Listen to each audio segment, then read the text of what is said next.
இன்றே டவுன்லோட் செய்து உங்கள் ஃபேவரட் ஷோக்களை என்ஜாய் பண்ணுங்க. எப்படி ஜனாமா ஒரு சூரியனும் அவங்க ஒளியில அத்தை வெளியே தெரியவே மாட்டாங்க. அத்தையோட இன்செக்யூரிட்டி உருவாகிற இடமே இதுதான்.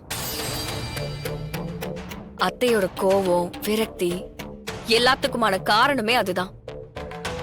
இப்போ எந்த உரிமையும் அவங்களுக்கு கிடைக்கலனா அவங்க மொத்தமா விடிச்சிருவாங்க.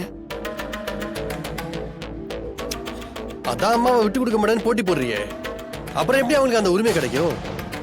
நான் இதுக்கு விட்டு கொடுக்கணும்? நீங்க எல்லாரும் நினைக்கிற மாதிரி அத்தை திறமை இல்லாதவங்களா இல்ல. அவங்க நிஜமாவே என்னை விட டேலண்டட். அத்தை கிட்ட இருந்து கத்துக்கிறதுக்கு 1000 விஷயம் இருக்கு. அது இந்த போட்டியில உங்களுக்கே தெரியும். இது உனக்கு மீனா, இது உனக்கு. 2 பேர் கையிலையும் 20,000 பணம் கொடுத்துருக்கேன். நம்ம பண்ணையில வேலை செய்யற எல்லாருக்கும் புடவை எடுத்து கொடுக்கணும். சம பங்கா 2 பேரும் புடவை எடுத்து வைங்க. இந்த கூடையில 10 பேர் மட்டும் சாப்பிடறதுக்கு தேவையான பொருள் எல்லாம் 2 பங்கா பிரிச்சு வச்சிருக்கேன். இதுல 30 பேர் சாப்பிடுற அளவுக்கு, அதுவும் வயிறார சாப்பிடுற அளவுக்கு நீங்க எப்படி சமைக்கிறீங்கன்றத நான் பார்க்க போறேன்.